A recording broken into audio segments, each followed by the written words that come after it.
इज्जते रसूलुल्लाह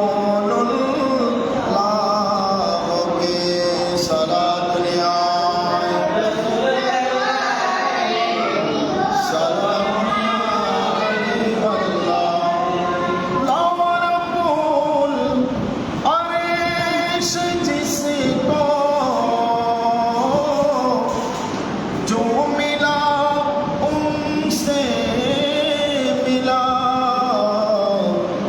पढ़ती है कौनैन में निअमते रसूलुल्लाह के सलात दुनिया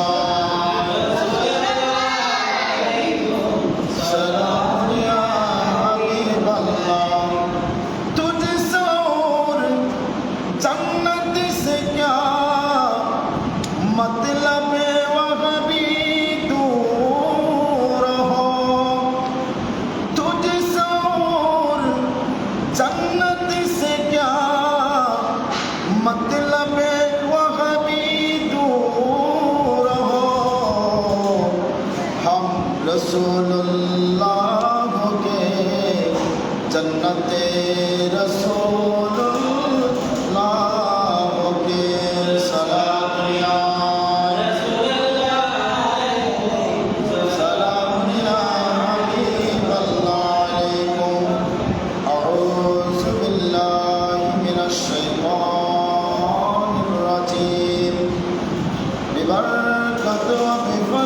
بسم الله الرحمن الرحيم قل لا أسألكم عليه أجرا إلا المودة في القربى وقال رسول الله صلى الله عليه وسلم من أحب الحسن والحسين فقد أحبني ومن أبغضهما فقد أبغضني صدق الله مولانا العظيم وصدق رسوله النبي الحبيب الكريم ونحن على ذلك من الشاهدين والشاكرين رب صل وسلم وبارك عليه সবাই আমার সাথে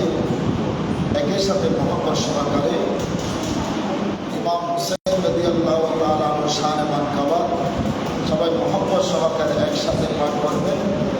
কারণ আমরা সবাই এমন একটি সময় এমন একটি মুহূর্তে আল্লাহর পর এই মসজিদে উপস্থিত হয়েছি যেই সময়টা হচ্ছে মুহররম মাসের সময়, ঠিক কিনা? এই মাসের অনেক অনেক অনেক গুরুত্ব এবং ফজিলত রয়েছে। বিশেষ করে আল্লাহ রাব্বুল আলামিন কুরআন কারীমে কুদরতের জামানে এই মাসকে আশহুরুল হুরুম তথা সম্মানিত মাস বলে ঘোষণা দিয়েছেন। সুবহানাল্লাহ। একদিক দিয়ে মুহররম মাস, আরেক দিক দিয়ে এই মাসে এমন একটি দিন আছে যেই দিনকে হাদিসে পাকের মধ্যে ইয়ৌমুল আশুরা তথা আশুরার দিন বলে ধার্য করা হয়েছে, আশুরার দিন বলে ঘোষণা করা হয়েছে। শুধু তাই নয়, এই মাস এত দামি হওয়ার পিছনে কারণ হচ্ছে এই মাসে 61 হিজরি মাহে মুহররমের 10 তারিখ জুমার দিন কারবাল্লার প্রান্তরে নিষ্ঠুর এজিদের হাতে সুলতানে কারবাল্লা, মজলুমে কারবাল্লা, মাসুমে কারবাল্লা সৈয়দনা ইমাম হাসাইন, ইমাম হুসাইন, মা ফাতেমা জোহরা রাদিয়াল্লাহু তাআলা আনহা, মওলা আলী শের খুদা রাদিয়াল্লাহু তাআলা আনহু তথা পাক পঞ্চতনের অন্যতম সদস্য, মওলা আলীর মকামের অন্যতম সদস্য, মওলা আলী শের খুদা রাদিয়াল্লাহু তাআলা আনহুর অন্যতম সদস্য সৈয়দনা হযরত ইমাম হুসাইন রাদিয়াল্লাহু তাআলা আনহু কারবাল্লার প্রান্তরে নিষ্ঠুর এজিদের হাতে নির্মমভাবে শাহাদাত করেছেন। সবাই বলুন ইন্না লিল্লাহি ওয়া ইন্না ইলাইহি রাজিউন। সেই ইমাম হুসাইনের শানে একটি মানকাবাত পরিবেশন করব। আপনারা সবাই আমার সাথে মহব্বত সহকারে এই মানকাবাত একসাথে এক মিলে মিশে আমরা এই মানকাবাত একসাথে আমরা কি করব? পরিবেশন করব। সবাই বলুন মুঝে কো ফামানো মুসাফির না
बहादुर प्यासों कहीं बंद पानी खुदा जाने कैसी है मेज़बानी बहादुर प्यासों कहीं बंद पानी मुक़द्दर में हाओ से कौसर कबीना मुक़द्दर में हाओ से कौसर कबीना मैं प्यासा नहीं हो पिलाया गया हूँ मैं प्यासा नहीं हो पिलाया गया हूँ मुझे को लो मुसाफिर न समझो मैं आया नहीं हो बुलाया गया हूँ कि महिमा बना कर सताया गया हूँ कि महिमा बना कर सताया गया हूँ मैं रोया नहीं हो रुलाया गया हूँ झुकाता जो सरबा रागाए खुदा में वही सर कलम हो गाया करबला में झुकाता जो सरबा रागाए खुदा में वही सर कलम हो गाया करबला में शहादत की मंजिल को पाया है मैंने शहादत की मंजिल को पाया है मैंने मैं मुरीदा नहीं हो जिलाया गया हूँ मैं मुरीदा नहीं हो जिलाया गया हूँ सुनो गो प्रवासी আমায়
আলহামদুলিল্লাহ ওয়া শুকরান লিল্লাহ। সম্মানিত উপস্থিত মুসল্লিনে কেরাম, আল্লাহ প্রেমিক, রসুল প্রেমিক, মুরব্বিনে কেরাম, নওজোয়ান ভাইরা, ছোট ছোট মাসুম বাচ্চারা, মাইকের আওয়াজ যতটুকু যাচ্ছেন, আমার পর্দানশীল মা ও বোনেরা, রহমানি ওয়া রাহমাকুমুল্লাহ। সর্বপ্রথম আমি গুনাহগারের সালামটি গ্রহণ করুন। আসসালামু আলাইকুম ওয়া রাহমাতুল্লাহি ওয়া বারাকাতুহু। মহান মুনিব সৃষ্টিকর্তার কুদরতের রাজ দরবারে অন্তরের স্থল থেকে শুকরিয়া জ্ঞাপন করি যে রব্বুল আলামিন আমাদের মতো কিছু গুনাহগার বান্দাদেরকে অত্যন্ত দয়া করে, রহম করে, মেহেরবানি নসিব করে শারীরিক মানসিক সুস্থতার মাধ্যমে আল্লাহর ঘর তথা এই মসজিদে সশরীরে উপস্থিত হওয়ার, বিশেষ করে আমার নবীর আহলে বাইত রাসূল সাল্লাল্লাহু আলাইহি সাল্লামের শান মান মাহফিলে পবিত্র শুহাদায়ে কারবালার আজিমুশ শান এ নুরানি ইরফানি মাহফিলে আমাদেরকে রব্বুল আলামিন শারীরিক মানসিক সুস্থতার মাধ্যমে মাহফিলে আসার বসার তৌফিক দান করেছেন। এই জন্য মহান মনিব সৃষ্টিকর্তার কুদরতের রাজ দরবারে অন্তরের স্থল থেকে শুকরিয়া জ্ঞাপন করি। সবাই জবান খুলে আওয়াজে মোহাম্মদে বলি আলহামদুলিল্লাহ। সাথে সাথে লক্ষ লক্ষ কোটি কোটি দরুদে সালামের নাজরানা পেশ করি সেই মহান সত্তার দরবারে, যার প্রেমে, যার ভালোবাসায়, যার মহব্বতে রব্বুল আলামিন দুনিয়ার এই তামাম জাহান সৃষ্টি করেছেন। আকায়ে নামদার, তাজদারে মদিনা, সরকারে দু আলম, হুজুরে পুরনূর হযরত আহমদ মুজতবা মুহাম্মদুর রাসূলুল্লাহ সাল্লাল্লাহু আলাইহি ওয়াসাল্লামের নূরানি কদম মুবারকে লক্ষ লক্ষ কোটি কোটি দরুদ সালামের নজরানা পেশ করি।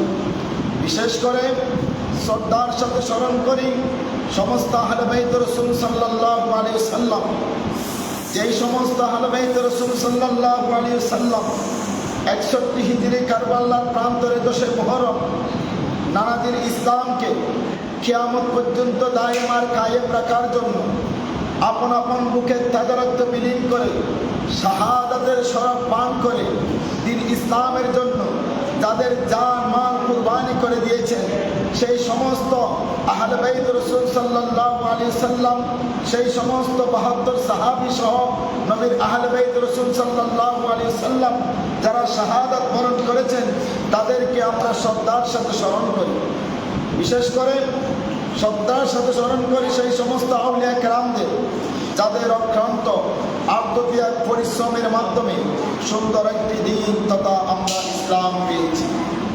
শুকরিয়া জ্ঞাপন করি আপনাদেরও, আপনারা যারা আজ জুমার দিন, ছুটির দিন, এইদিকে ব্যস্ততার দিন, এত ব্যস্ততার পরেও আমার আল্লাহ আপনাদেরকে মহব্বত করেছেন, আমার আল্লাহ আপনাদেরকে ভালোবেসেছেন, আমার আল্লাহ আপনাদেরকে দয়া করেছেন, আমার আল্লাহ আপনাদেরকে মেহেরবানি নসিব করেছেন, যার প্রমাণ এত ব্যস্ততার পরও নিজের গুরুত্বপূর্ণ কাজ ছেড়ে দিয়ে আল্লাহর ভয়কে অন্তরে লালন করে নবীর মহব্বতকে অন্তরে স্থান দিয়ে আহলে বাইত রাসূল সাল্লাল্লাহু আলাইহি ওয়াসাল্লামের মহব্বতে নিজের জীবনটাকে উৎসর্গ করে আজকের এই মহামূল্যবান সময় আল্লাহর ঘর তথা মসজিদে উপস্থিত হয়ে আহলে বাইত রাসূল সাল্লাল্লাহু আলাইহি ওয়াসাল্লামের শানে মাহফিলে নিজের হায়াতের জিন্দেগি থেকে অল্প কিছুক্ষণ সময় কুরবানি দেওয়ার মতো সেই সুযোগ আমার আল্লাহর পক্ষ থেকে তাদের জন্য দান করা হয়েছে, যাদেরকে আমার আল্লাহ দয়া করেছেন, যাদেরকে আমার আল্লাহ রহম করেছেন, যাদেরকে আমার আল্লাহ কবুল করেছেন। আওয়াজে বলুন না সুবহানাল্লাহ। আপনাদের শুকরিয়া জ্ঞাপন করি। বিশেষ করে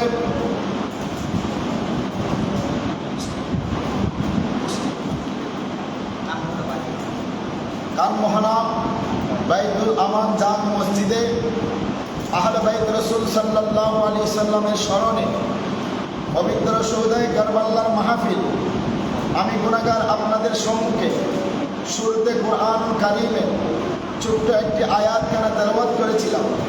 পাশাপাশি এই আয়াতের প্রেক্ষাপট নিয়ে হাদিসে পাক রাসূল সাল্লাল্লাহু আলাইহি সাল্লাম থেকে ছোট্ট একটি হাদিস কেন তেলাওয়াত করেছি। আমি আপনাদেরকে বেশিক্ষণ কষ্ট দিব না, অল্প সময়ের মধ্যেই আমি কোরআন এবং হাদিসের আলোকে কয়েকটি কথা বলে আহলে বাইত রাসূল সাল্লাল্লাহু আলাইহি ওয়াসাল্লাম কারা তাদের পরিচয়টা আপনাদের কাছে তুলে ধরে আমি আমার অগোছালো বক্তব্যকে গোছালো করে অতি অল্প সময়ের মধ্যে সংক্ষিপ্তভাবে এটি টানার জন্য চেষ্টা করব। আল্লাহ রাব্বুল আলামিন আল্লাহ দরবারে ফরিয়াদ করি, আল্লাহ রাব্বুল আলামিন আমাকে আপনাদেরকে অতটুকু সময় পর্যন্ত ধৈর্য ধারণ করে বসার, আলোচনাগুলো শোনার, শ্রবণ করার, বাস্তব জীবনে এর শিক্ষা আমল করে আমাদের হায়াতের বাকি জিন্দেগি আমরা যেন কোরআন হাদিসের আলোকে আহলে বাইত রাসূল সাল্লাল্লাহু আলাইহি সাল্লামের মহব্বতের মাধ্যমে এই জীবন যেন আমরা সুন্দরভাবে পরিচালনা করতে পারি। আল্লাহ আমাদেরকে সেই তৌফিক দান করুন। সবাই বলুন আমিন। আল্লাহুম্মা সাল্লি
আমার আল্লাহ কোরআনুল কারীমের সূরা শুআরার ছোট্ট আয়াতে কারিমার মাধ্যমে এই আয়াতের তাফসীর হচ্ছে আমার আল্লাহ বলেন, ও হে রাসূল আপনি আপনার উম্মত তথা আমার বান্দাদেরকে জানিয়ে দিন, লা আসআলুকুম আলাইহি আজরান ইল্লাল মাওয়াদ্দাতা ফিল কুরবা।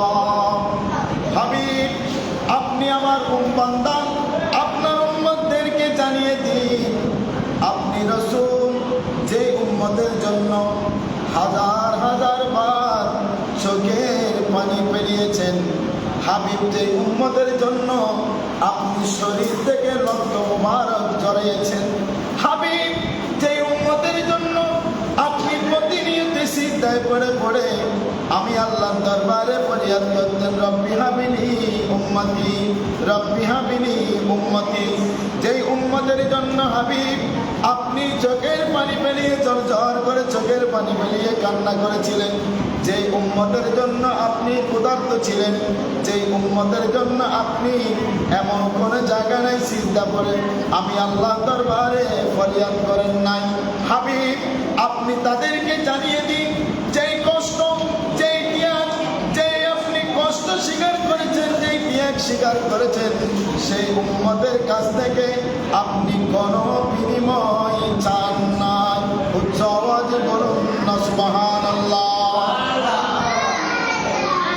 আল্লাহ রাব্বুল আলামিন পৃথিবীর জমিনের মধ্যে পৃথিবীর শুরু লগ্নে আমার নবী করিম সাল্লাল্লাহু আলাইহি ওয়াসাল্লাম পর্যন্ত যত নবী রাসূল দুনিয়ার জমিনের মধ্যে প্রেরণ করেছেন, কোন নবী রাসূল কোন কওম থেকে তাদের উম্মত থেকে যেই কষ্ট, যে ত্যাগ স্বীকার করেছেন, বিনিময় কাদের কাছ থেকে কোন নবী, কোন কওম, কোন উম্মতের কাছ থেকে বিনিময় চান নাই, কোন নবী কোন উম্মতের কাছ থেকে বিনিময় চান নাই।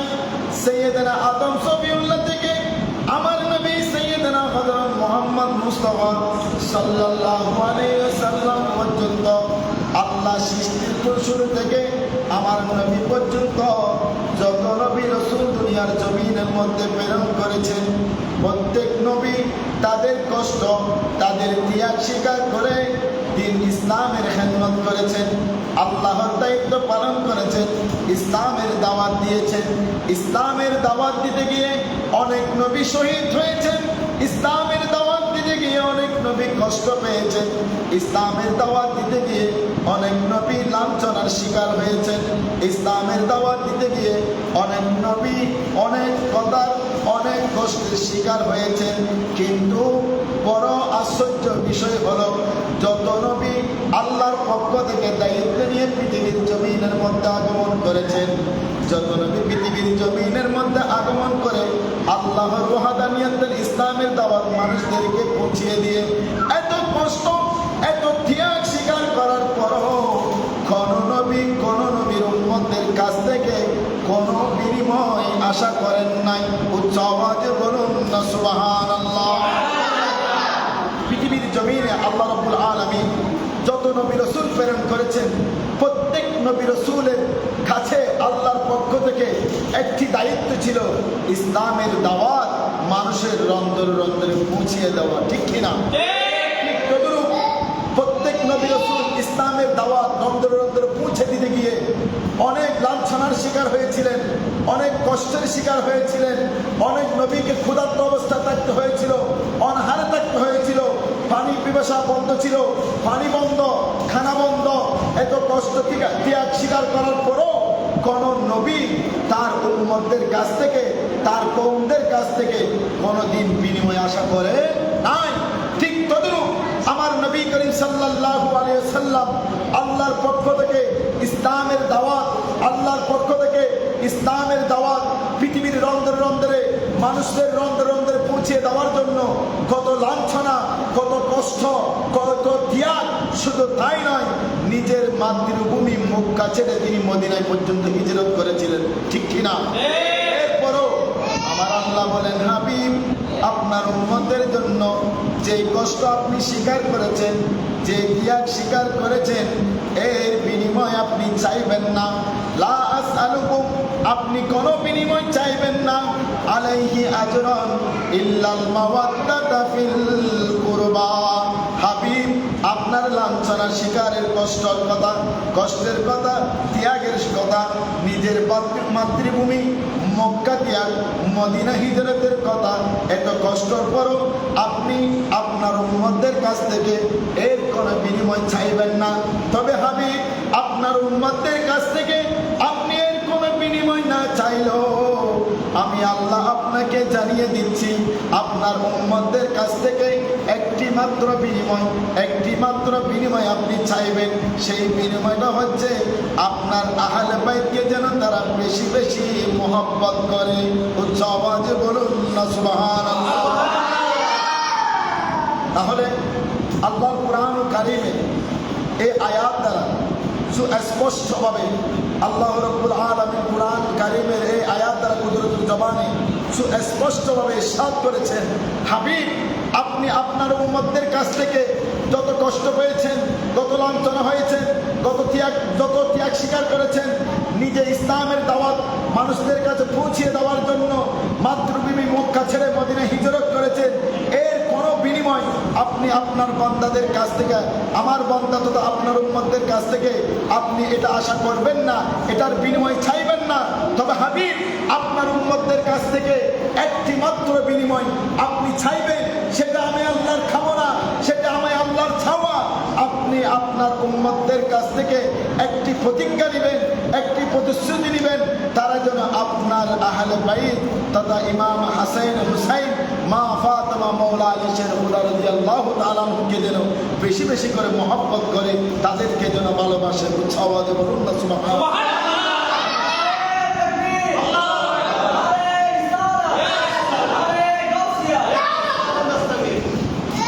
সম্মানিত উপস্থিত, আহলে বাইত কারা, তাদেরকে কেন ভালোবাসবো? তাদেরকে কেন মহব্বত করব? কেন আমার আল্লাহ তার হাবিব সাল্লাল্লাহু আলাইহি সাল্লামের মাধ্যমে ইরশাদ করিয়েছেন, হাবিব আপনি যত কষ্ট পেয়েছেন, যত লাঞ্ছনার শিকার হয়েছেন, যত ত্যাগের শিকার হয়েছেন, আপনি আপনার উম্মতদের কাছ থেকে এর কোনো বিনিময় চাইবেন না। হাবিব কোনো বিনিময় না চাইলেও আপনি তাদের কাছ থেকে একটা বিনিময় চাইবেন। সেই বিনিময়টা হলো তারা যেন আপনি নবীর আহলে বাইত পাক পঞ্জতন, আপনি নবীর আওলাদকে যেন তারা বেশি বেশি মহব্বত করে, বেশি বেশি যেন ভালোবাসে। উচ্চ আওয়াজে বলুন না সুবহানাল্লাহ। এবার আমার নবী করিম সাল্লাল্লাহু আলাইহি ওয়াসাল্লাম মিশকাত শরীফের 573 পৃষ্ঠার মধ্যে হাদিস খানা এসেছেন। তিরমিজি শরীফের মধ্যে ইবনে আব্বাস রাদিয়াল্লাহু তাআলা আনহু থেকে বর্ণিত, তিনি বলেন ক্বালা রাসূলুল্লাহ সাল্লাল্লাহু আলাইহি ওয়াসাল্লাম, নবী করিম সাল্লাল্লাহু আলাইহি ওয়াসাল্লাম ইরশাদ করেছেন, আহিবুল্লাহ লিমা ইয়াদুকুম বিহি মিন নি'মাতি। উচ্চ আওয়াজে বলুন না সুবহানাল্লাহ। তিরমিজি শরীফের মধ্যে ইবনে আব্বাস রাদিয়াল্লাহু তাআলা আনহু যে হাদিস খানা মিশকাত শরীফের মধ্যে 573 পৃষ্ঠার মধ্যে এসেছেন, সাইয়েদনা ইবনে আব্বাস রাদিয়াল্লাহু তাআলা আনহু ইরশাদ করেছেন, ক্বালা রাসূলুল্লাহ সাল্লাল্লাহু আলাইহি ওয়াসাল্লাম, নবী করিম সাল্লাল্লাহু আলাইহি ওয়াসাল্লাম ইরশাদ করেছেন, আহিবুল্লাহ লিমা ইয়াদুকুম বিহি মিন নি'মাতি। উচ্চ আওয়াজে বলুন না সুবহানাল্লাহ। নবী করিম সাল্লাল্লাহু আলাইহি ওয়াসাল্লাম ইরশাদ করেছেন, ও আল্লাহর বান্দা আমার উম্মতরা শোনো শোনো শোনো, তোমরা বেশি বেশি করে আমার আল্লাহকে মহব্বত করো, আমার আল্লাহকে বেশি বেশি ভালোবাসো। উচ্চ আওয়াজে বলুন না সুবহানাল্লাহ। নবী করিম সাল্লাল্লাহু আলাইহি ওয়াসাল্লাম বলেন, ও আমার উম্মতগণ, ও আমার উম্মতগণ শোনো শোনো শোনো, তোমরা আমার আল্লাহকে বেশি বেশি মহব্বত করো, বেশি বেশি ভালোবাসো। কেন ভালোবাসবো? ও হাবিব আপনি একটু তাদেরকে জানিয়ে দিন। হাবিব আপনি আপনার উম্মতদেরকে জানিয়ে দিন কেন ভালোবাসবো। নবী করিম সাল্লাল্লাহু আলাইহি সাল্লাম বলেন, আহিবুল্লাহ লিমা ইয়াযুকুম বিহি মিন নি'মাতি। ও আমার উম্মতগণ, তোমরা তোমার প্রভুকে বেশি বেশি করে মহব্বত করো, তোমাদের প্রভুকে বেশি বেশি করে ভালোবাসো। কেননা তিনি তোমাদেরকে সৃষ্টি করেছেন, তোমাদের জন্য অনেক নিয়ামত দান করেছেন। উচ্চ আওয়াজে বলুন না সুবহানাল্লাহ।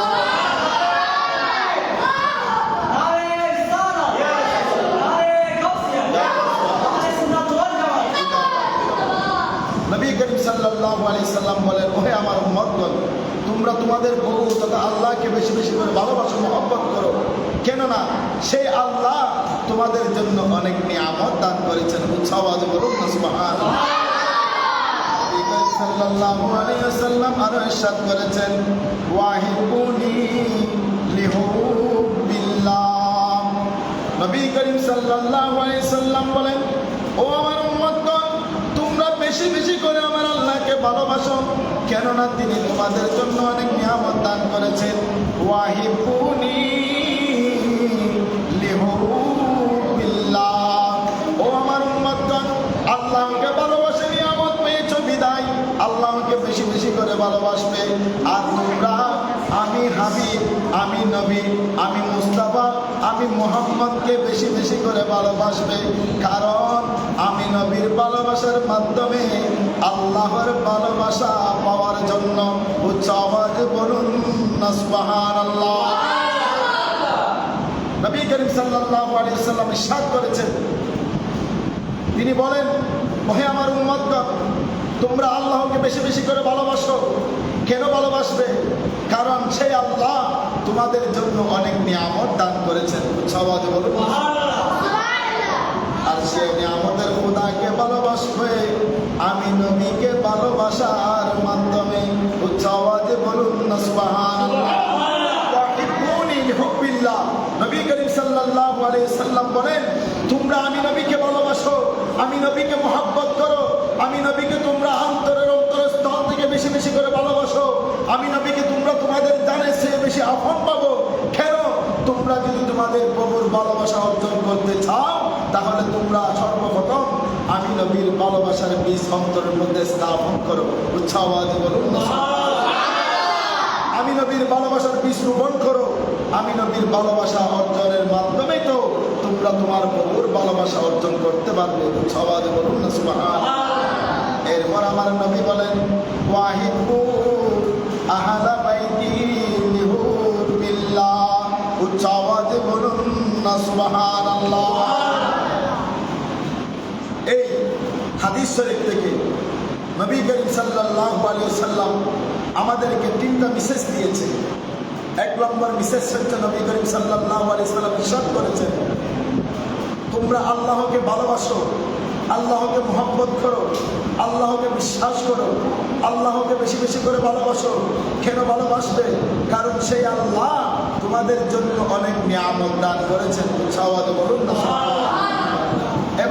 এরপর বলেন আমার নবী যে তোমরা আমি নবীকে বেশি বেশি করে মহব্বত করো, আমি নবীকে বেশি বেশি করে ভালোবাসো। আমি নবীকে মহব্বত ভালোবাসবে এই জন্যই কারণ আমি নবীর মহব্বত ভালোবাসার মাধ্যমে তোমরা আমার আল্লাহর ভালোবাসা তোমরা দাবিদার হবে, আমার আল্লাহর ভালোবাসা তোমরা পেয়ে যাবে। উচ্ছ্বাসে বলুন না সুবহানাল্লাহ। তার হাদিস শরীফ থেকে আমাদের কাছে কি মেসেজ আসলো? আমরা যারা আল্লাহকে পেতে চাই, আমরা যারা আল্লাহর দিদার পেতে চাই, আমরা যারা আল্লাহর সাক্ষাৎ পেতে চাই, আমরা যারা আল্লাহকে ভালোবাসতে চাই, আমরা যারা আল্লাহকে মহব্বত করতে চাই, আমাদের জন্য শর্ত রয়েছে আল্লাহকে ভালোবাসা, আল্লাহকে মহব্বত করার আগে আমাদের অন্তরের মধ্যে হুব্বে মুস্তাফার বীজ রোপণ করতে হবে। উচ্চআওয়াজে বলুন না সুবহানাল্লাহ। শুধু তাই নয়, আমার নবী বলেন ওয়াহিবু আহলা বাইতি লিহুব্বি। তোমরা আমি নবীর আহলে বাইত, আমি নবীর আওলাদ, আমি নবীর আহলে বাইত, আমি নবীর বংশধরকে বেশি বেশি করে মহব্বত করো, ভালোবাসো। কেননা লিহুব্বি, তাদের ভালোবাসার মাধ্যমে তুই আমি নবীর ভালোবাসা। উচ্চ আওয়াজে বলুন না সুবহানাল্লাহ। দেখেন এই হাদিস শরীফের মধ্যে নবী করিম সাল্লাল্লাহু আলাইহি ওয়াসাল্লাম আমাদেরকে কন্ডিশন দিয়েছেন যে তোমরা আল্লাহকে ভালোবাসো, আল্লাহকে ভালোবাসবে এই জন্যই আল্লাহ তোমাদের জন্য অনেক নিয়ামত দান করেছেন। তোমরা আমি নবীকে ভালোবাসো, কেননা আমি নবীর ভালোবাসার মাধ্যমে আল্লাহর ভালোবাসা অর্জিত হয়। তোমরা আমার আহলে বাইত, ফারফন্দেগণ, আমি আমার আওলাদ, আমার বংশধর সৈয়দনা ইমাম হাসান, ইমাম হুসাইন, মাওলা আলী, শের খুদা রাদিয়াল্লাহু তাআলা আনহু, ফাতেমা যুহরা রাদিয়াল্লাহু তাআলা আনহু, এই আমার আহলে বাইত, এই আমার বংশধরকে বেশি বেশি করে মহব্বত করো, বেশি বেশি করে ভালোবাসো, তাদেরকে তাজিম করো, তাদেরকে সম্মান করো। কারণ তাদের তাজিম, তাদের সম্মান, তাদের মহব্বত, তাদের ভালোবাসার মাধ্যমে আমি নবীর ভালোবাসা তোমরা অর্জন করবে। আর আমি নবীর ভালোবাসার মাধ্যমে তোমরা আল্লাহর ভালোবাসা অর্জন করবে। আর যেই ব্যক্তি আহলে বাইত রাসূল সাল্লাল্লাহু আলাইহি ওয়াসাল্লামের মহব্বত ভালোবাসার মাধ্যমে নবীর ভালোবাসা অর্জন করেছে, নবীর ভালোবাসার মাধ্যমে আল্লাহর ভালোবাসা অর্জন করেছে, যেই ব্যক্তি আহলে বাইতের ভালোবাসার মাধ্যমে আর নবীর ভালোবাসার মাধ্যমে আল্লাহর ভালোবাসা অর্জন করেছে, আমার আল্লাহ বলেন ওই বান্দার জন্য চিরস্থায়ী ঠিকানা হচ্ছে একমাত্র জান্নাত। উচ্চআওয়াজে বলুন না সুবহানাল্লাহ। জান্নাত আমাদের জন্য কঠিন না সহজ? বলেন সহজ। জান্নাত আমাদের জন্য কঠিন না সহজ? সহজে আমরা জান্নাত যেতে পারি। তার জন্য সহজে জান্নাত আমরা কেমনে যাব? প্রশ্ন করেন হুজুর, আপনি যে বলেছেন জান্নাত আমাদের জন্য সহজ, জান্নাত আমরা কেমনে সহজ আমাদের জন্য, একটু আমাদেরকে বুঝিয়ে বলেন। হাদিস শরীফ দ্বারা আমার নবী মেসেজ দিয়েছেন যে তোমরা যদি আল্লাহর ভালোবাসা পেতে চাও তাহলে আগে নবীর ভালোবাসার বীজ রোপণ করো। নবীর ভালোবাসা যদি পেতে চাও আহলে বাইতের বীজ, ভালোবাসার বীজ তোমরা অন্তর রোপণ করো। আহলে বাইত রাসূল সাল্লাল্লাহু আলাইহি ওয়াসাল্লামের ভালোবাসার মাধ্যমে নবীর ভালোবাসা, নবীর ভালোবাসার মাধ্যমে আল্লাহর ভালোবাসা, আল্লাহর ভালোবাসার মাধ্যমে ওই বান্দার চিরস্থায়ী ঠিকানা হচ্ছে জান্নাত। উচ্চ আওয়াজে বলুন না সুবহানাল্লাহ। দ্বারা আমরা বুঝতে পেলাম, হাদিস শরীফ দ্বারা আমরা শিক্ষা পেলাম, যার অন্তরের মধ্যে আহলে বাইতের ভালোবাসা থাকবে, তার অন্তরের মধ্যে নবীর ভালোবাসা থাকবে। যার অন্তরের মধ্যে নবীর ভালোবাসা, তার অন্তরের মধ্যে আল্লাহর ভালোবাসা, আর যার অন্তরের মধ্যে আল্লাহর ভালোবাসা, তার চিরস্থায়ী ঠিকানা একমাত্র জান্নাত হবে, এটার কোনো বিকল্প নাই। কারণ নবী করিম সাল্লাল্লাহু আলাইহি ওয়াসাল্লামের মুহাব্বত, আহলে বাইত রাসূল সাল্লাল্লাহু আলাইহি ওয়াসাল্লামের মুহাব্বতের মাধ্যমে তো আল্লাহ জান্নাতকে সৃষ্টি করেছেন। উচ্চ আওয়াজে বলুন না সুবহানাল্লাহ।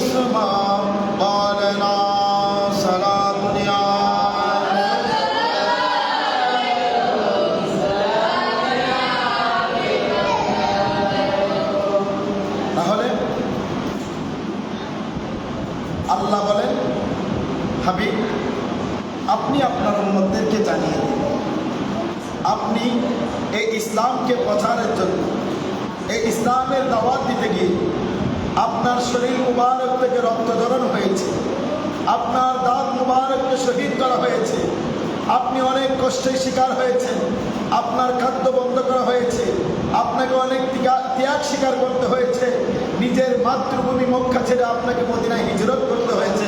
হাবিব এত কষ্ট পাওয়ার পরও আপনি আপনার উম্মতদের কাছ থেকে কোনো বিনিময় আশা করবেন না, তবে আমি আল্লাহর পক্ষ থেকে তাদের কাছে একটাই বিনিময় চাইবেন, তারা যেন আপনি রসুলের আহলে বাইত, আপনার রসুলের বংশধর, আপনি রসুলের আওলাদদেরকে যেন তারা বেশি বেশি করে মহব্বত করে, তারা যেন বেশি বেশি করে ভালোবাসে। উচ্চ আওয়াজে বলুন না সুবহানাল্লাহ। আহলে বাইত, আমরা যারা আহলে বাইত বলে দেওয়ানা হয়ে যায়, আমরা যারা আহলে বাইত বলে পাগল পারা হয়ে যায়, আমরা যারা আহলে বাইত আহলে বাইত আহলে বাইত বলে জিকির করি, আহলে বাইত বলে বলে পাগল হয়ে যায়, আমরা এই আহলে বাইতের পাগল হওয়া, এটা তো আমার নবী আমাদেরকে শিক্ষা দিয়েছেন। শুধু আমার নবী নয়, এই আহলে বাইতের জন্য পাগল হওয়া, আহলে বাইতের জন্য দিওয়ানা হয়ে যাওয়া, আহলে বাইতকে ভালোবাসা, আহলে বাইতকে মহব্বত করা, স্বয়ং রব্বুল আলামিন কুরআনুল কারীমের মাধ্যমে তার বান্দাদেরকে শিক্ষা দান করেছেন। উচ্চ আওয়াজে বলুন না সুবহানাল্লাহ। যেই কোরআনে বলেছেন আহলে বাইতকে মুহাব্বত করার জন্য, ভালোবাসার জন্য, শুধু তাই নয়, সূরা আহজাবের মধ্যে আমার আল্লাহ কুদরতের জবানে ইরশাদ করেছেন, ইন্নামা ইউরিদুল্লাহু লিইউযহিবা আনকুমুর রিজসা আহলাল বাইত ওয়া ইউতাহহিরাকুম তাতহীরা। হে নবীর আহলে বাইত, হে নবীর আহলে বাইত, হে নবীর বংশধর, হে নবীর আওলাদ, তোমাদেরকে খুদ পবিত্র করে রাখা আমি আল্লাহর কামনা, আমি আল্লাহর চাওয়া। উচ্চ আওয়াজে বলুন না সুবহানাল্লাহ। সূরা আহজাবের এই আয়াত যখন নাজিল হয়েছেন, তখন আমার নবী করিম সাল্লাল্লাহু আলাইহি সাল্লামের খাট মুবারকের মধ্যে রেশমি কালারের একটি চাদর মুবারক ছিল। এই আয়াত যখন নবী করিম সাল্লাল্লাহু আলাইহি সাল্লামের দরবারে ওহী স্বরূপ জিবরিল আলাইহিস সালাম যখন এই আয়াত নিয়ে আসলেন, এই ওহী যখন নিয়ে আসলেন, সাথে সাথে আমার নবী চাদর মুবারক বিছিয়ে দিয়ে বললেন, ও আলী তুমি কোথায়? আমার চাদর মুবারকের এক কোণা ধরো। ও ফাতেমা তুমি কোথায়? আমার চাদর মুবারকের একটি কোণা ধরো। ও হাসান তুমি কোথায়? আমি নবীর চাদর মুবারক একটি কোণা ধরো। ও হুসাইন তুমি কোথায়? আমি নবীর চাদর মুবারকের আরেক কোণা ধরো। চারজন যখন চার কোণায় ধরলো, ওই চার কোণায় ধরার সাথে সাথে আমার নবী বলেন, ও আমার সাহাবীগণ, তোমরা প্রশ্ন করলে যে আল্লাহ যে বলেছে নবীর আহলে বাইতকে পূত পবিত্র করা, পূত পবিত্র করে রাখা আল্লাহর কামনা, আল্লাহর চাওয়া, তোমরা আমার কাছে প্রশ্ন করেছিলে আমি নবীর আহলে বাইত খারা। শুনো শুনো, তোমরা দেখে যাও, এরাই হচ্ছে আমি নবীর আহলে বাইত। উচ্চ আওয়াজে বলুন না সুবহানাল্লাহ। এদেরকে পূত পবিত্র করে রাখা, এদেরকে নিষ্পাপ করে রাখা, এদেরকে ভাব মুক্ত রাখা শুধু আমি নবীর কাজ নয়, স্বয়ং রব্বুল আলামিন লামকানের খোদার কাজ। উচ্চ আওয়াজে বলুন না সুবহানাল্লাহ। যাদেরকে পবিত্র করে রাখা আল্লাহ নিজের দায়িত্ব করে নিয়েছেন, যাদেরকে পূত পবিত্র রাখা, ভাব মুক্ত রাখা, আল্লাহর কামনা, আল্লাহর ইচ্ছা বলেছেন, সেই বর্তমান সমাজে এসে কতগুলো নামদারি মুনাফিক মুসলমান সেই ইমাম হুসেনকে ভাবের মধ্যে সম্পৃক্ত করাইতে চায়, ইমাম হুসেনকে দোষারোপ করে, ইমাম হুসেনের সাথে শত্রুতা করে, ইমাম হুসেনের সাথে দুশ্মনী করে। তারা বলে এজিদের কাছে 61 হিজরি কারবালার প্রান্তরে ইমাম হুসাইন যুদ্ধের জন্য গিয়েছেন, ইমাম হুসেন ক্ষমতার জন্য গিয়েছেন।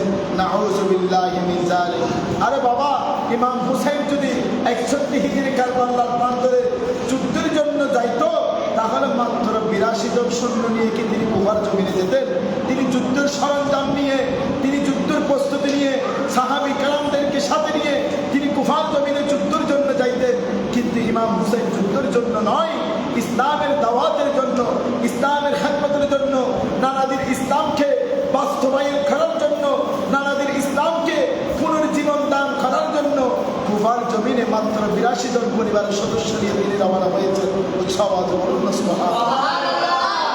আর এই সময় এসে যেই সমস্ত নামদারি মুসলমান মুনাফিক ইমাম হুসাইনকে দোষারোপ করে, ইমাম হুসাইনের সাথে শত্রুতা পোষণ করে, ইমাম হুসাইনের সাথে দুশ্মনী পোষণ করে, আমরা নিশ্চিতভাবে বলতে পারি তারা হচ্ছে ওই সমস্ত যাদের অন্তরের মধ্যে, যাদের শরীরের মধ্যে এখনো পর্যন্ত এজিদের রক্ত প্রবাহিত রয়েছে। সেই দিন এজিদ ও কাফেলার মধ্যে আজান দিয়েছে, ইমাম হুসাইনের কাফেলা তো আজান হয়েছে, আজানের ধ্বনির মধ্যে কোনো পরিবর্তন ছিল না। এই ঈদের কাফেলায় যেভাবে আজান দেওয়া হয়েছে, ইমাম হুসাইনের কাফেলায় ঠিক তদরূপ আজান দেওয়া হয়েছে। ইমাম হুসাইনের কাফেলায় যেভাবে সূরা ফাতিহা পরিপূর্ণ পাঠ করা হয়েছে, এই ঈদের কাফেলায় নামাজও ঠিক তদরূপ সূরা ফাতিহা পাঠ করা হয়েছে। দুঃখের বিষয় হলো ইমাম হুসাইনের কাফেলায় সূরা ফাতিহার মধ্যে ইহদিনাস সিরাতাল মুস্তাকিম যেভাবে পাঠ করা হয়েছে মুহাম্মদ সহকারে, এজিদের কাফেলায় ইহদিনাস সিরাতাল মুস্তাকিম পাঠ করেছেন। তারা ইহদিনাস সিরাতাল মুস্তাকিম পথটাকে কেটিয়ে ফেলার জন্য নাউযুবিল্লাহি মিন যালিক। ইমাম হুসাইন কাফেলায় ইহদিনাস সিরাতাল মুস্তাকিম বলে পথটাকে তারা সুরক্ষিত করেছেন, ইহদিনাস সিরাতাল মুস্তাকিম বলে পথটাকে ওনারা শক্তিশালী করেছেন। আর এজিদের কাফেলায় ইহদিনাস সিরাতাল মুস্তাকিম বলে তারা তাদের ইহদিনাস সিরাতাল মুস্তাকিম জবান দ্বারা তেলাওয়াত করেছেন, অন্তরের মধ্যে তারা পরিকল্পনা করেছেন সেই ইহদিনাস সিরাতাল মুস্তাকিমকে কিভাবে কতল করা হয়, সেই ইহদিনাস সিরাতাল মুস্তাকিমকে কিভাবে ভেঙে বলা হয়, সেই ইহদিনাস সিরাতাল মুস্তাকিমকে কিভাবে টুকরো টুকরো করবে, তাদের অন্তরের মধ্যে পরিকল্পনা এটাই ছিল। আর ইমাম হুসেনের কাফেলায় যারা নামাজ পড়েছিলেন, যারা ইহদিনাস সিরাতাল মুস্তাকিম তেলাওয়াত করেছিলেন, তাদের অন্তরের মধ্যে পরিকল্পনা ছিল কিভাবে নানাজির এই ইসলামকে, নানাজির এই রাস্তা সরল সঠিক পথ, আল্লাহর এই সরল সঠিক পথটাকে কিভাবে সুরক্ষিত করবেন, কিভাবে এই পথটাকে মজবুত করবেন, কিভাবে এই পথটাকে শক্তিশালী করবেন। এটাই ছিল ইমাম হুসাইনের চেতনা, ইমাম হুসাইনের অন্তরের পরিকল্পনা জল্পনা। আর এজিদের পরিকল্পনা জল্পনা ছিল একটাই, কিভাবে ইহদিনাস সিরাতাল মুস্তাকিমকে টুকরো টুকরো করবে, ইহদিনাস সিরাতাল মুস্তাকিমকে কতল করবে। নাউযুবিল্লাহি মিন যালিক।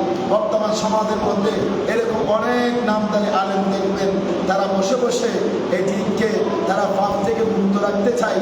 তারা বলে কারবালার প্রান্তরে 61 হিজরি ইমাম হুসাইন শহীদের পিছনে এজিদের কোনো হাত নাই। নাউযুবিল্লাহি মিন যালিক। আরে বাবা, আপনি আগে ইমাম হুসাইনের সেই কাফেলার আপনি ইতিহাস করুন, কারবালার ইতিহাস করুন। আপনি কারবালার ইতিহাস করলে সহজে বুঝতে পারবেন ইমাম হুসাইনকে, সময় হুসাইনের শহীদের পিছনে কার কার হাত রয়েছে। সর্বপরিকল্পনা ছিল একমাত্র এজিদের। নাউযুবিল্লাহি মিন যালিক। আর এই সমাজে এসে সেই নামদারি মৌলবীরা, মুনাফিক, সেই মুনাফিক ভণ্ড নামদারি মৌলবীরা এজিদকে পাপ থেকে মুক্ত রেখে ইমাম হুসাইনের উপর দোষারোপ ছাপিয়ে দেয়। আল্লাহ রাব্বুল আলামিন সেই নামদারি মুনাফিক এজিদি মুসলমানের হাত থেকে আমাদের হুসাইনি মুসলমানের জান মাল ইজ্জত আবরুত আল্লাহর কুদরতের হাতে হেফাজত করুন। সবাই বলুন আমিন। সালাম দুনিয়া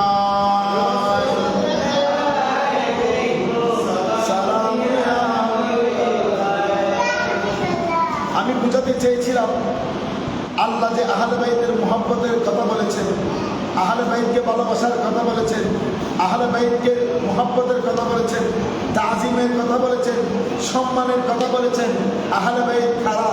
কাদেরকে আল্লাহ রাব্বুল আলামিন তাজিমের কথা বলেছেন, সম্মানের কথা বলেছেন, মুহাব্বতের কথা বলেছেন, ভালোবাসার কথা বলেছেন। শুধু তাই নয়, তার প্রিয় হাবিব সাল্লাল্লাহু আলাইহি সাল্লামকে কাদের ভালোবাসার বিনিময়ে আশা করতে বলেছেন, তাদের পরিচয়টা আপনাদের কাছে তুলে দেওয়া, এটাই ছিল আমার প্রথম কাজ। আমি এই কোরআন এবং হাদিসের আলোকে চেষ্টা করেছি আপনাদেরকে আহলে বাইত রাসূল সাল্লাল্লাহু আলাইহি সাল্লাম কারা তাদেরকে চিনিয়ে দেওয়ার জন্য। কোরআন কারীম এবং হাদিসের শিক্ষা দ্বারা নবী করিম সাল্লাল্লাহু আলাইহি সাল্লাম যে বিশেষ যে বার্তা আমাদেরকে দিয়েছেন যে তোমরা আল্লাহকে ভালোবাসো। আল্লাহকে কেন ভালোবাসবে?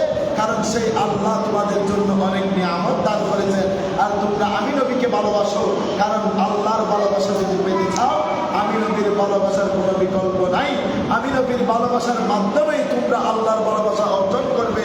আর তোমরা আমার আহলে বাইত, আমার বংশ, আমার আওলাদদেরকে তোমরা বেশি বেশি করে মুহাব্বত করো, ভালোবাসো, কারণ তাদের ভালোবাসার মাধ্যমে আমি নবীর ভালোবাসা, আমি নবীর ভালোবাসার মাধ্যমে আল্লাহর ভালোবাসা, আর আল্লাহর ভালোবাসার মাধ্যমে সেই উম্মত, সেই বান্দার স্থান সিরাতের একমাত্র জান্নাত। আল্লাহ রাব্বুল আলামিন আমাদেরকে আহলে বাইত রাসূল সাল্লাল্লাহু আলাইহি সাল্লামের মুহাব্বত, ভালোবাসার মাধ্যমে আমরা যেন আমাদের এই জীবন সুন্দরভাবে পরিচালনা করতে পারি, আমাদেরকে সেই তৌফিক দান করুন। সবাই বলুন আমিন। সারা দুনিয়া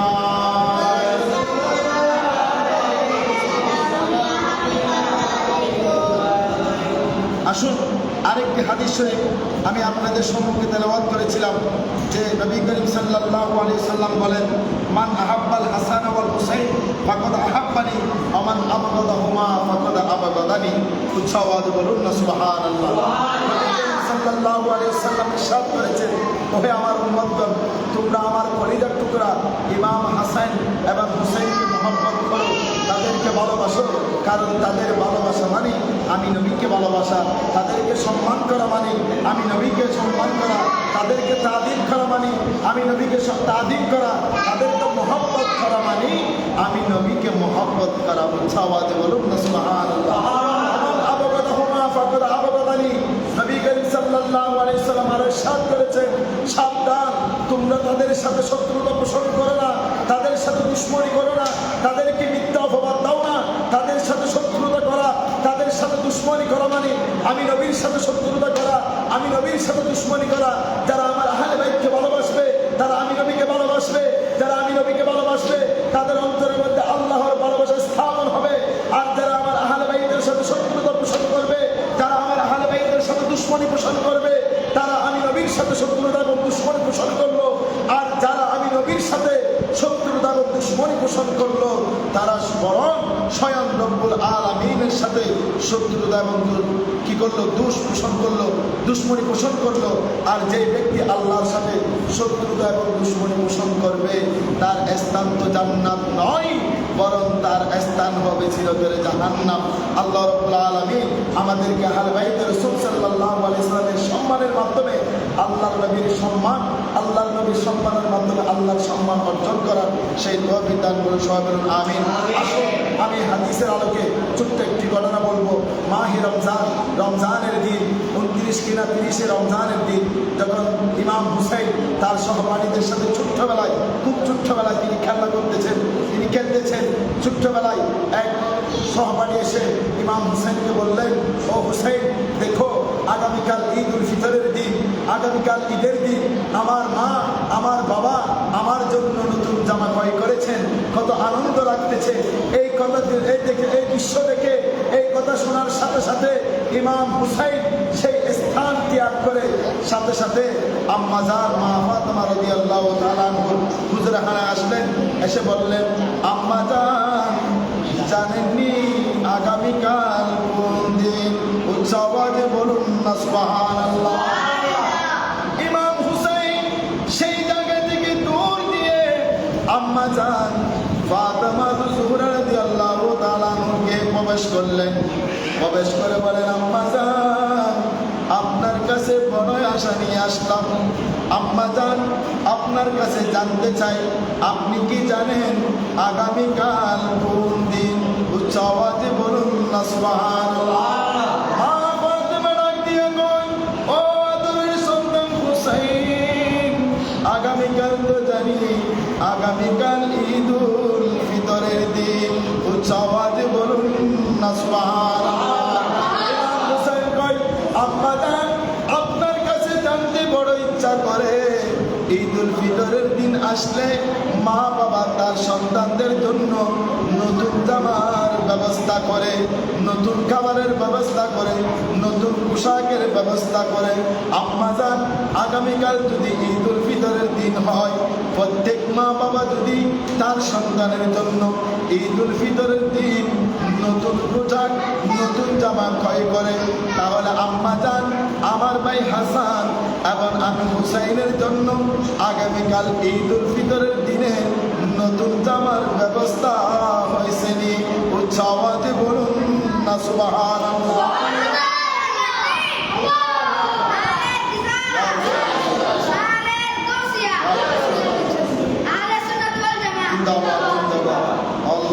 আল্লাহুম্মা সাল্লি সাইয়্যিদিনা নবিয়িনা।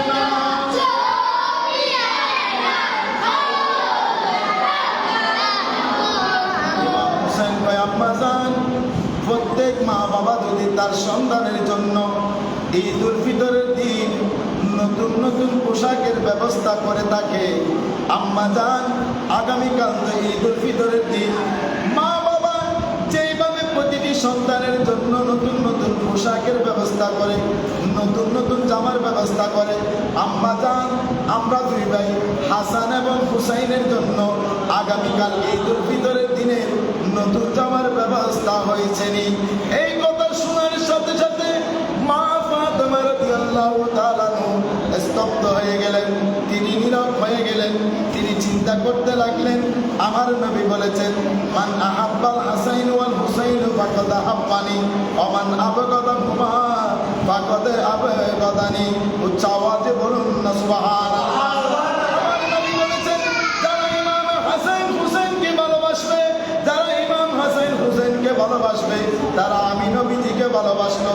আর যারা ইমাম হাসান এবং হুসাইনের মনে কষ্ট দিল, তারা যেন আমি নবীকেও কষ্ট দিল। এদিকে যখন ইমাম হুসাইন মা ফাতেমার কাছে জিজ্ঞাসা করলেন, আম্মা জান, আগামীকাল যদি ঈদুল ফিতরের দিন হয়, প্রত্যেক মা বাবা যদি তার সন্তানের জন্য নতুন নতুন জামা কাপড় নতুন নতুন পোশাকের ব্যবস্থা করে, আম্মা জান, আমার ভাই হাসান আর আমি হুসাইনের জন্য আগামীকাল ঈদুল ফিতরের নতুন জামার ব্যবস্থা করছেননি? এই কথা শুনে আম্মা জান ফাতেমা রাদিয়াল্লাহু তাআলা স্তব্ধ হয়ে গেলেন, তিনি স্টপ হয়ে গেলেন, তিনি চুপ রইলেন। মনে মনে ভাবতে লাগলেন, আমি তো হাসান এবং হুসাইনের জন্য আগামীকাল ঈদুল ফিতরের নতুন জামার ব্যবস্থা এখনো করতে পারি নাই। আমি যদি এখন আমার সন্তান হুসাইনকে যদি বলি, ও সন্তান, আমি তো তোমাদের জন্য আগামীকাল নতুন জামার ব্যবস্থা করতে পারিনি, এই কথা শোনার সাথে সাথে ইমাম হুসাইন মনের মধ্যে বড় কষ্ট পাবে। আমার নবী বলেছে, যারা ইমাম হাসান হুসাইনকে কষ্ট দিল, তারা যেন নবীকে কষ্ট দিল। এদিকে যদি আমি ইমাম হুসাইনকে বলি, বাবা, তোমার জন্য এবং তোমার ভাইয়ের জন্য আগামীকাল নতুন জামার ব্যবস্থা করা হয়েছে না, এই কথাটা শোনার সাথে সাথে যদি ইমাম হুসাইন মনের মধ্যে কষ্ট পায়, ইমাম হুসাইন কষ্ট পাওয়া মানে আমার নবী কষ্ট পাওয়া। এই কথা শুনে মা ফাতেমা রাদিয়াল্লাহু তাআলা বললেন, বাবা জান, তোমরা যে জামার জন্য চিন্তিত, তোমাদের দুই ভাইয়ের জন্য আগামীকাল ঈদুল ফিতরের দিনে নতুন জামার ব্যবস্থা হয়েছে।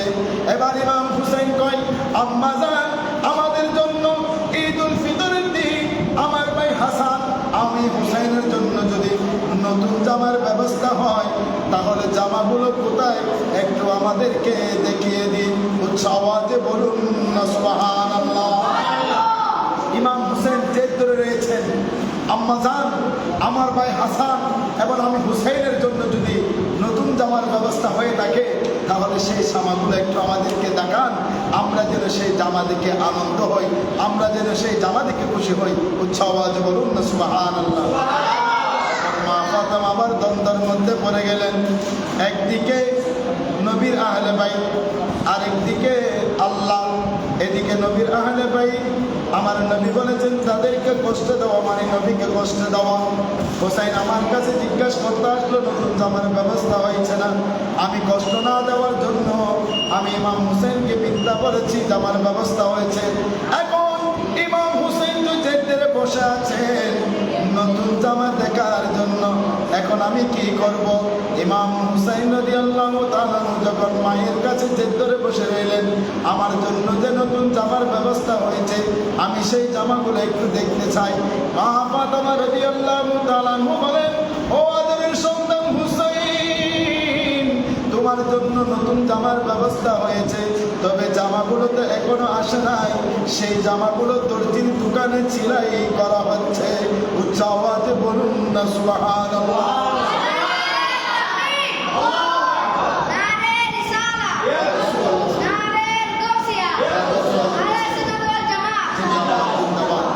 মা ফাতেমা রাদিয়াল্লাহু তাআলা বলেন, হুসাইন, তোমাদের পূর্বের জন্য যে জামার ব্যবস্থা করা হচ্ছে, সেই জামাগুলো দর্জির দোকানে সেলাই করে দিয়েছি, এখনো আসে নাই। যখন আসবে তখন তোমাকে সেই জামাগুলো দেখানো হবে। এই কথা শুনে ইমাম হুসেন খুশি হয়ে মাঠে খেলতে চলে গেলেন সহপাঠীদের সাথে। এইদিকে আম্মা জান ফাতেমা রাদিয়াল্লাহু তাআলা চোখের ঘুম হারাম হয়ে গেছে। তিনি চিন্তিতর মধ্যে রয়েছেন, চিন্তার মধ্যে রয়েছেন। হায় হায়, এদিকে নবীর আহলে বাইত, নবী বলেছেন তাদেরকে কষ্ট দেওয়া মানে নবীকে কষ্ট দেওয়া, তাদেরকে ভালোবাসা মানে নবীকে ভালোবাসা। আমি ইমাম হুসাইনের মনে কষ্ট না দেওয়ার জন্য মিথ্যার আশ্রয় নিয়েছি। এদিকে যদি আগামীকাল আমি আমার হুসাইনকে ধৈর্য ধারণ করার জন্য বলেছি, আমার ইমাম হুসাইনকে আমি বলেছি আগামীকাল তাদের নতুন জামাগুলো করে আনা হবে। আগামীকাল ঈদ উল ফিতরের দিন যদি নতুন জামা না পাই, ইমাম হুসাইন তো মনের মধ্যে বড়ই কষ্ট পাবে। এই চিন্তা করতে করতে চাই নামাজ নিয়ে উযু খানা বানিয়ে আল্লাহর দরবারে সিজদায় পড়ে গেলেন। উচ্চ আওয়াজে বলুন না সুবহানাল্লাহ। ফাতিমা রাদিয়াল্লাহু তাআলা সাথে সাথে চাই নামাজ নিয়ে সিজদায় পড়ে আমার আল্লাহর সাথে প্রেমের কানেকশন লাগিয়ে দিয়ে বলেন, ও বাড়িয়ে লাগি, এখন আমি কোন দিকে যাব? আপনি আল্লাহ ছাড়া আমার আর কোনো সহায় নাই।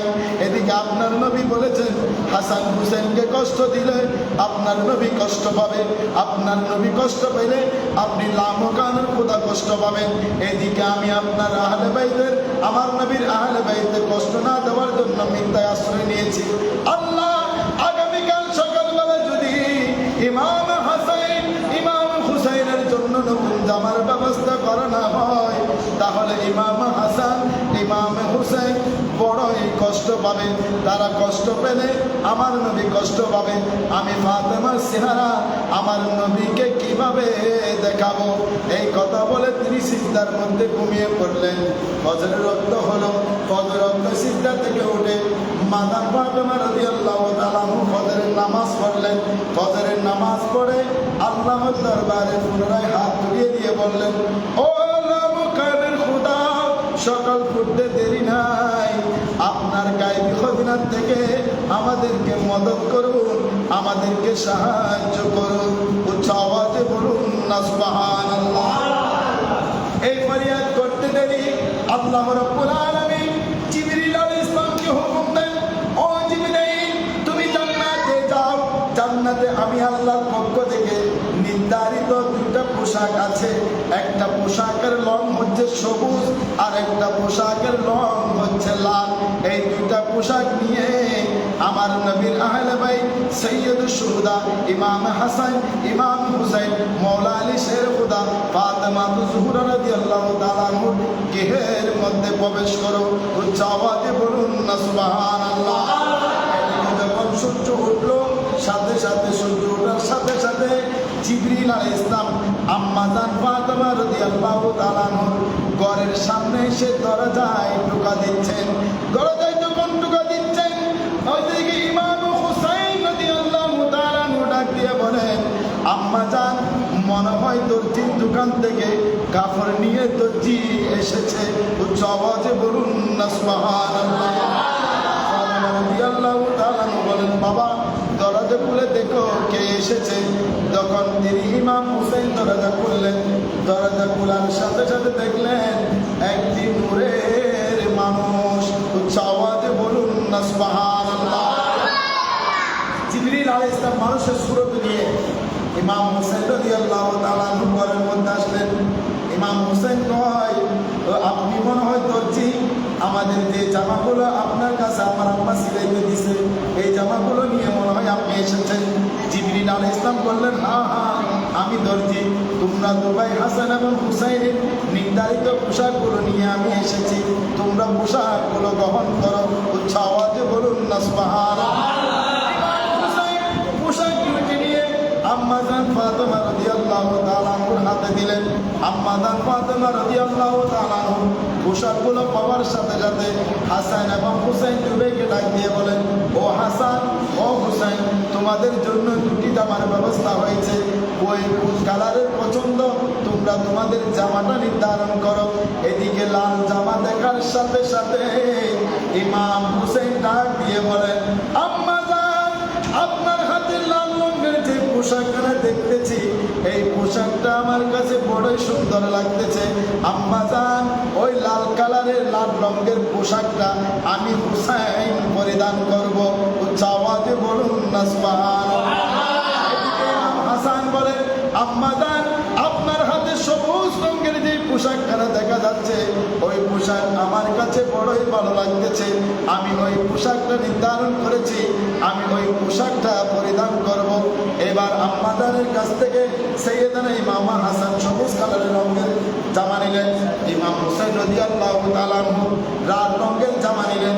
এই দুইটি জামা যখন দুই ভাই পরিধান করলেন, পরিধান করার সাথে সাথে আমাদের দেশে, আমাদের পরিবারের মধ্যে যখন মাহে রমজান অতিবাহিত হওয়ার পর ঈদ উল ফিতরের দিন আসে, আমরা আমাদের সন্তান সন্ততি, আমাদের পুত্র, আমাদের ছেলে সন্তানদের জন্য, নাতি নাতনিদের জন্য নতুন নতুন জামার পোশাক আমরা পরিধান করাই কি করাই না? ঠিক তদরূপ আমরা যারা আমাদের সন্তানদেরকে নতুন পোশাক পরিধান করে, নতুন জামা পরিধান করে বলি, ও আমার সন্তান, নতুন জামার ব্যবস্থা হয়েছে, নতুন জামা পরিধান করেছি, এবার একটু তোমার নানুর বাড়িতে যাও, তোমার নানা এবং নানিকে একটু সালাম করে আসো। উচ্চ আওয়াজে বলুন না সুবহানাল্লাহ।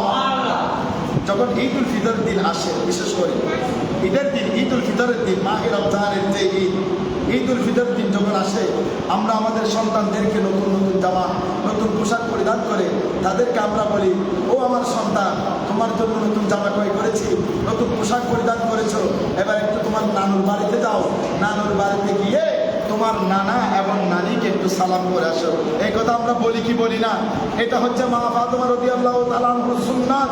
মা ফাতেমা রাদিয়াল্লাহু তাআলা আনহা নতুন জামা হাসান হুসাইন পরিধান করার পরে ইমাম হাসান ইমাম হুসাইনকে বললেন, ও আমার সন্তানরা, তোমরা নতুন জামার জন্য এত পাগল ছিলে, তোমাদের জন্য নতুন জামার ব্যবস্থা হয়েছে, এবার একটু তোমরা তোমাদের নানাজি রহমতুল লিল আলামিন নবীকে একটু সালাম করে আসো।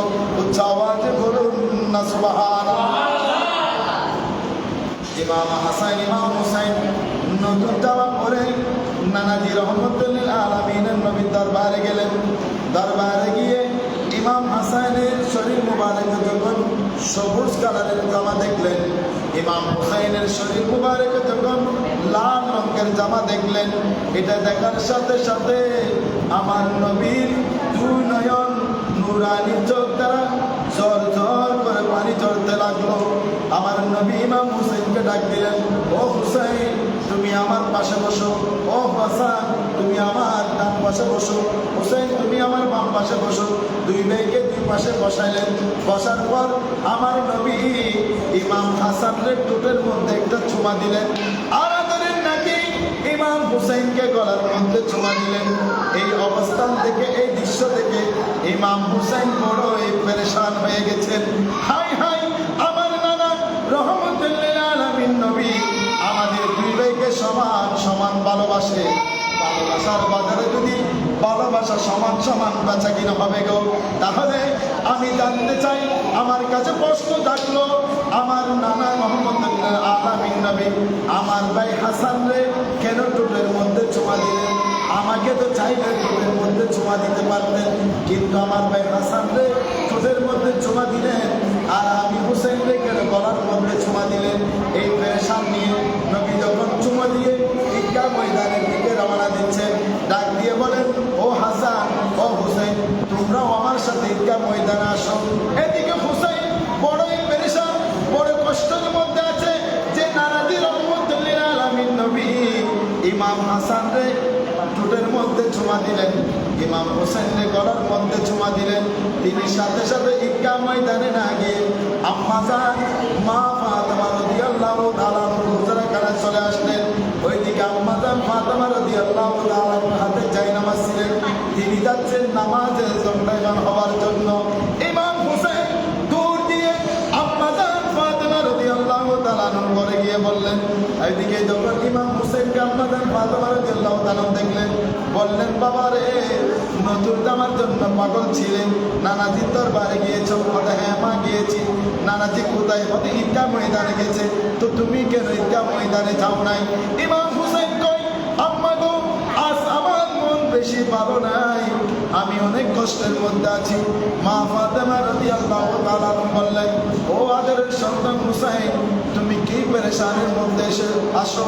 তোমার মন কেন ভালো নাই? আমার ইমাম হুসাইন রাদিয়াল্লাহু তাআলা বলতে লাগলেন, আম্মা জান, আপনার কাছে আমার প্রশ্ন, আপনার বাবা আমার নানা রহমতুল আলামিন নবী আমাদের দুই ভাইকে এক সমান ভালোবাসে। যদি ভালোবাসার বাজারে ভালোবাসার সমান সমান বেচা কিনা হবে গো, তাহলে বলে, মা গো, আপনার বাবা আমার নানা রহমতুল আলামিন নবী আমার ভাই হাসান রে কেন ঠোঁটের মধ্যে চুমা দিলেন, আর ইমাম হুসেন রে কেন গলার মধ্যে চুমা দিলেন? এই মেয়ে যতক্ষণ পর্যন্ত এর হাকিকত যতক্ষণ পর্যন্ত বলবেন না রে মা গো, আপনার হাত থেকে জায়নামাজ কেড়ে দিলাম, আপনারে মুসাল্লায় পর্যন্ত দাঁড়াইতে দিতাম না। উচ্চ আওয়াজে বলুন না সুবহানাল্লাহ। আম্মা জান ফাতেমা রাদিয়াল্লাহু তাআলা ইমাম হুসাইনকে নিয়ে নবীজির দরবারে আসলেন। আমার নবী ঈদগাহ ময়দান থেকে আসলেন হুজুরের কানায়, ডাক দিলেন, ও হাসান, ও হুসাইন, তোমরা দুবাই কয় একটু আমার দরবারে আসো। মা ফাতেমা ডাক দিয়ে কই, ইয়া রাসূলুল্লাহ, নবী গো, হাসানের মন যেমন তেমন ভালো আছে, কিন্তু ইমাম হুসাইনের মন ভালো না। আমার নবী প্রশ্ন করলেন, জিজ্ঞাসা করলেন, ফাতেমা রে, আমার নাতি হুসাইনের মনে কি হয়েছে? তিনি কেন কষ্টের মধ্যে আছেন? তার মন কেন ভালো নাই? মা ফাতেমা রাদিয়াল্লাহু তাআলা বললেন, ইয়া রাসূলুল্লাহ, ইয়া হাবিবাল্লাহ, হুসাইনের মনে বড় একটি প্রশ্ন জেগেছে। আপনি নাকি তার ভাই হাসান, আমার আদরের সন্তান হাসান রে, আপনার আদরের নাকি হাসান রে ঠোঁটের মধ্যে চুমা দিলেন, কিন্তু হুসাইনের নাকি গলার মধ্যে চুমা দিলেন। হুসাইনের প্রশ্ন হলো, আমার নানা রহমতুল আলামিন নবী আমাদের দুই ভাইকে এক সমান ভালোবাসে। যদি এক সমান ভালোবাসতো, তাহলে হাসান রে যেভাবে ঠোঁটে চুমা দিলেন, আমি হুসাইন রে ঠিক তদরূপ ঠোঁটের মধ্যে চুমা দিতেন। কিন্তু আমার নানা রহমতুল আলামিন নবী এই ভালোবাসার মধ্যে তিনি বিতর্ক করেছেন হাসানের ঠোঁটের মধ্যে, আর আমি হুসাইনের গলার মধ্যে চুমা দিলেন।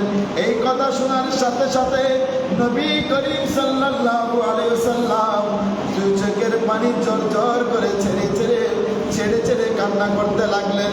মা ফাতেমা রাদিয়াল্লাহু তাআলা বললেন, ইয়া রাসূলুল্লাহ, ইয়া হাবিবাল্লাহ, আপনি উম্মতের জন্য অনেক কাঁদা কেঁদেছেন, আজ ঈদের দিন, আজও কি আপনি চোখের পানি পেরিয়ে পেরিয়ে কান্না করবেন?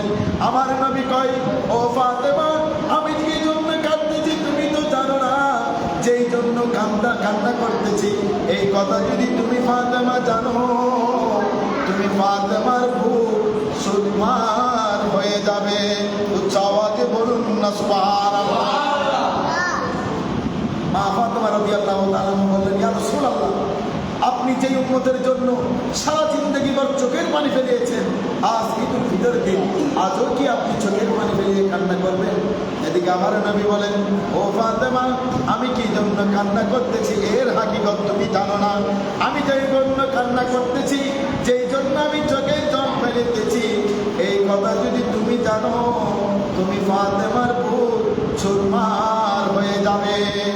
তখন ফাতেমা রাদিয়াল্লাহু তাআলা বলেন, ইয়া রাসূলুল্লাহ, যতই কষ্ট হোক সব কষ্ট সহ্য করে নিব, তবে আমি ফাতেমার বড়ই কেঁদে ইচ্ছা করে এর হাকিকত জানার জন্য। উচ্চ আওয়াজে বলুন না সুবহানাল্লাহ। আমার নবী কয়, ও ফাতেমা, শুনো শুনো শুনো, আমি আমার আদরের নাতি হাসানের ঠোঁটের মধ্যে চুমা দিলাম এই কারণে, আমার উম্মতের মধ্যে এমন কতগুলো উম্মত আসছে যারা আমার আদরের নাতি হাসানরে বিষ পান করার মাধ্যমে শহীদ করাবে। আমি নানাজি সহ্য করতে পারবো না, আমার নাতি ইমাম হাসান বিষ পান করার মাধ্যমে শাহাদাত বরণ করবেন।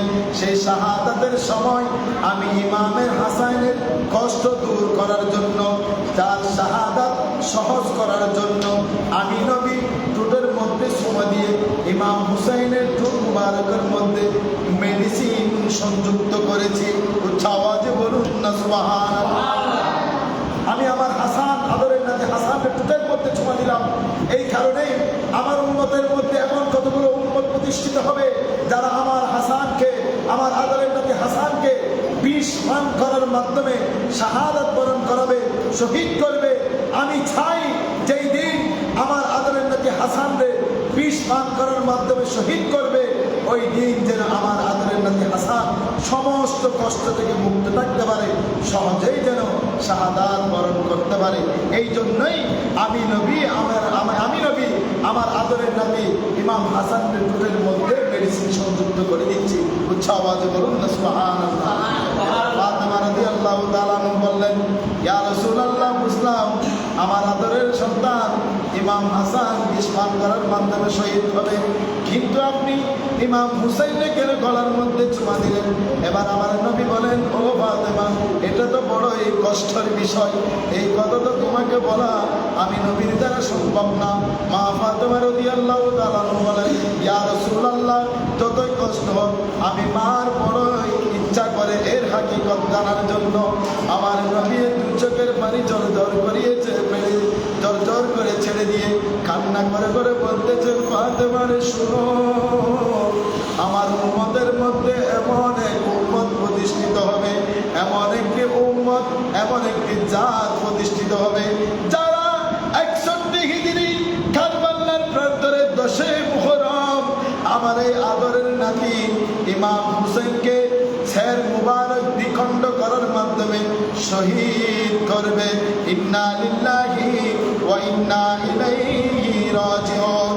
আমি চাই যেই দিন কারবালার প্রান্তরে 61 হিজরি 10 মুহররম জুমার দিন আমার আদরের নাতি ইমাম হুসাইনের গলার মধ্যে তলোয়ার চালানো হইবে, ওই সময় সমস্ত কষ্ট থেকে ইমাম হুসাইনকে মুক্ত রাখার জন্য, সবর রাখার জন্য, ধৈর্যের মধ্যে রাখার জন্য, শুধু তাই নয়, আমার ইমাম হুসাইন সমস্ত কষ্ট থেকে মুক্ত থাকার জন্য, সেই দিন ইমাম হুসাইনের শহীদ সহজ হওয়ার জন্য আমি নবী আমার ইমাম হুসাইনের গলার মধ্যে মেডিসিন সংযুক্ত করতেছি।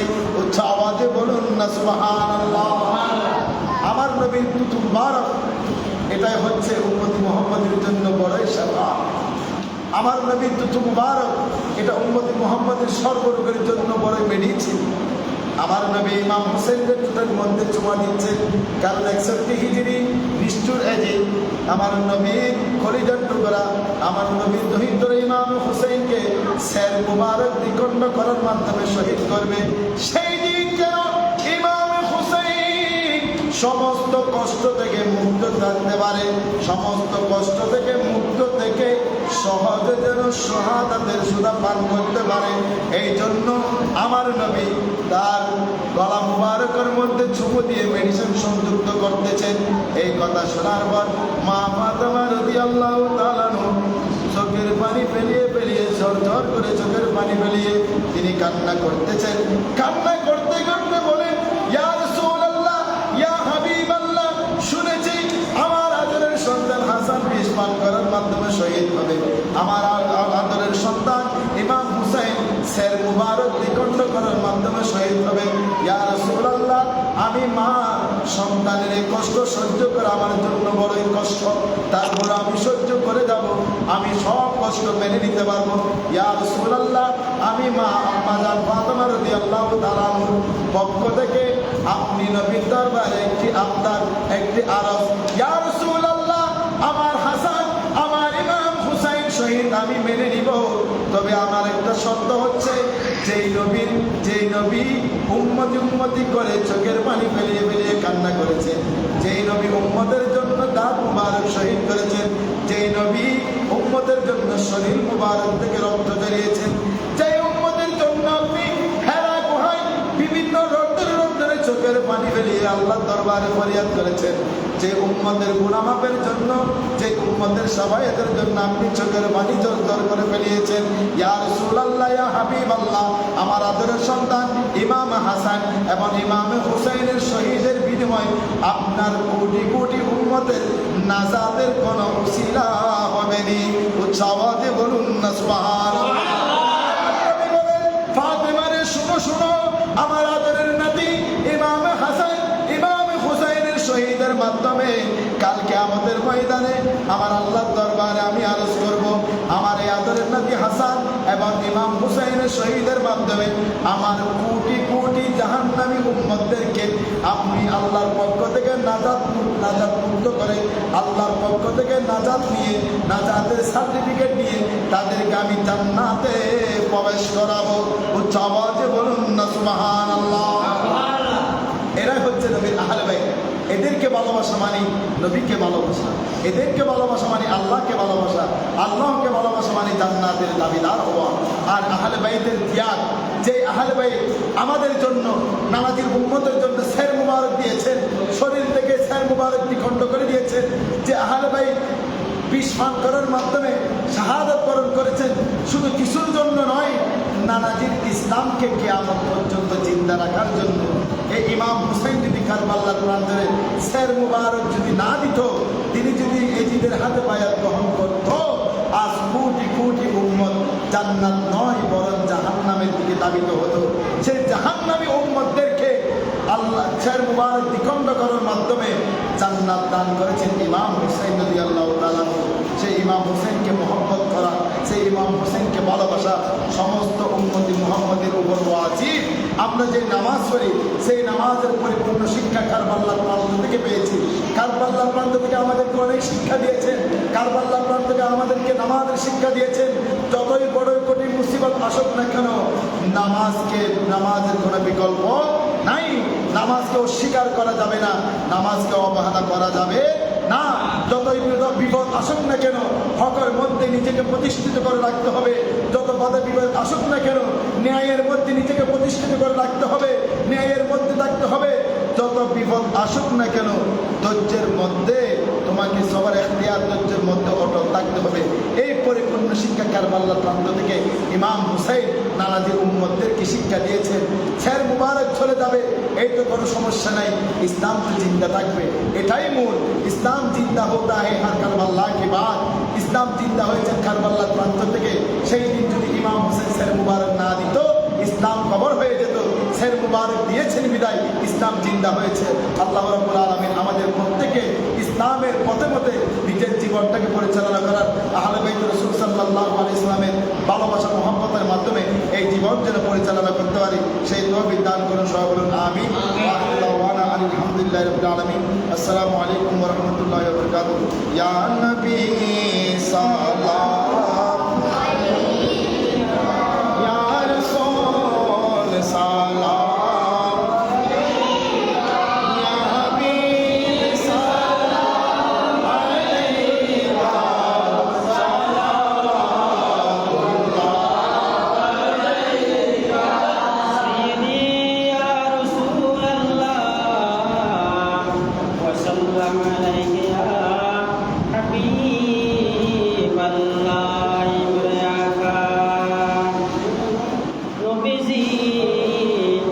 হাসরে নশরে নবীজি আসবেন কবরে ছিল না মানুষ নবীকে চিনিল বনের হরিণে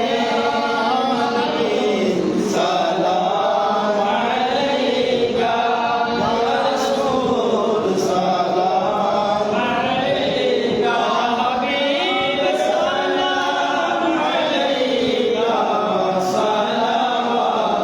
সালাওয়াতুল্লাহ আলাইকা সাইয়্যিদি ইয়া রাসূলুল্লাহ ওয়া সাল্লাম আলাইকা ইয়া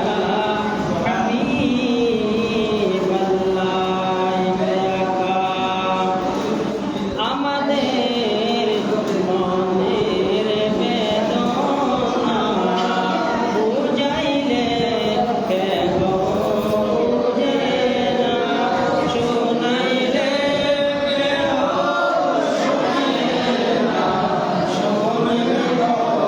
শাহে মদিনা সালাম আলাইকা ইয়া রাসূল সালাম আলাইকা হাবিব সালাম আলাইকা সালাওয়াতুল্লাহ